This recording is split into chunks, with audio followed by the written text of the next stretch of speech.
Nah, banyak penyimpangan terjadi karena apa? Disebabkan mereka mengikuti tanpa ilmu.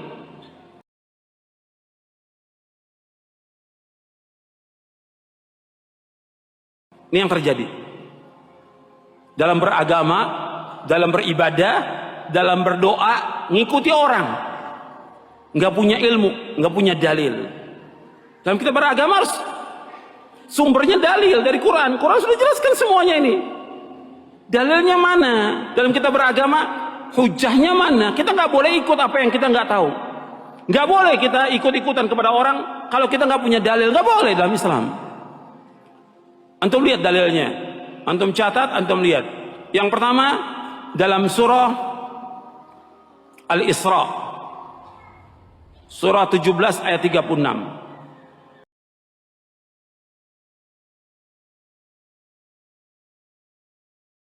Allah berfirman, "Wala taqfu ma laysa laka bihi ilmun, inna as-sam'a wal basara wal fuada kullu ulaika kanu anhu mas'ula."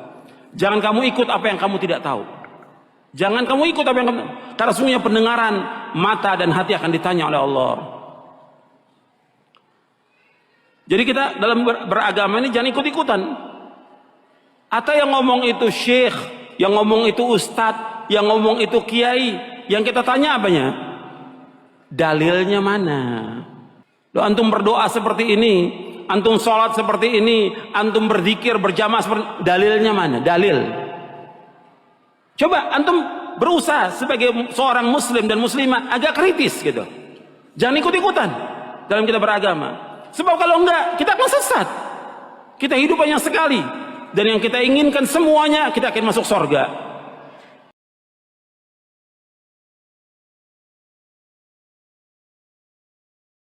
Jangan kita ikut-ikutan.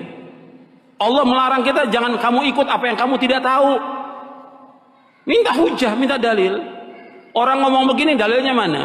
Ketika orang-orang Yahudi, ketika orang-orang Nasrani mengatakan kepada Nabi Muhammad SAW bahwa yang masuk surga itu Yahudi dan Nasrani.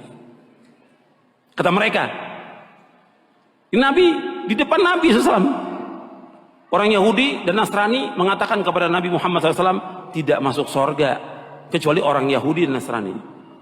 Bukan Nabi celah atau Nabi tanya. Nabi tanya apa? Dalil. Allah sebutkan dalam Al-Quran, dalam surah Al-Baqarah di ayat 111. Surah yang kedua ayat 111. Allah berfirman, wa qalu la yadkhulul jannata illa man kana hudan aw nasara tilka amaniyuhum qul hatu burhanakum in kuntum sadiqin. Allah berfirman dalam surah Al-Baqarah ayat 111. Kalau yang bawa mushaf Al-Quran dilihat benar atau tidak itu. Wa qalu la yadkhulul jannata illa man kana hudan aw nasara tilka amaniyuhum qul hatu burhanakum in kuntum sadiqin.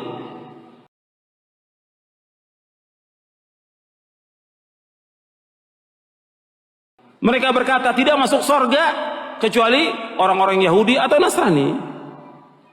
Kemudian kata Allah kepada Nabi Muhammad SAW, "Qul," katakan kepada mereka, "Hatu burhanakum in kuntum shadiqin." Mana bukti kamu, mana hujjah kamu, mana dalil kamu jika kamu orang-orang yang jujur. Nggak bisa mereka keluarkan dalil, nggak bisa mereka keluarkan hujjah. Maka agama ini agama dalil, agama hujjah. Ada nggak dalilnya? Dalam kita beragama, dalam kita mengamalkan, dalilnya ada nggak? Kalau nggak ada, jangan ikut. Siapapun dia, ustadz ke, syekh atau imam atau yang lain. Hatta Imam Syafi'i rahimahullah mengatakan demikian. Kalau ada pendapatku menyalahi sunnah Rasulullah, buang pendapatku. Ikuti apa? Ikuti sunnah Rasulullah SAW. Semua imam, Imam Hanafi, Maliki, Syafi'i, Hambali, semua mengatakan demikian. Kalau ada pendapatku menyalahi sunnah Rasul, buang pendapatku semuanya. Ikuti sunnah Rasulullah sallallahu alaihi wa ala alihi wasallam. Dan nggak boleh bagi orang untuk mengambil pendapatnya imam kalau sudah ada sunnah Rasulullah sallallahu alaihi wasallam. Semua pendapat, semuanya batal kalau dari sunnah Rasulullah. Semua pendapat. Idza warada al-athar batala an-nazar. Bila sudah datang athar, maka batal semua pendapat itu. Itu yang pertama yang harus kita perhatikan dalam kita beragama. Jadi hujah, dalil, jangan ikut-ikutan. Hatta antum sudah, kan saya sudah mengikuti pemahaman salaf. Tetap dalilnya mana? Dalam beribadah, dalil. Yang kita minta dalil. Hujahnya mana? Contohnya mana? Ada nggak keterangannya? Kalau nggak ada, jangan. Bukan kata orang. Pendapat ustadz, pendapat guru, nggak bisa kita pegang. Yang kita pegang apa? Dalil. Kembalikan sekarang umat ini kepada dalil. Kembalikan umat kepada Quran. Kembalikan umat kepada sunnah. Bukan kepada pendapat kita.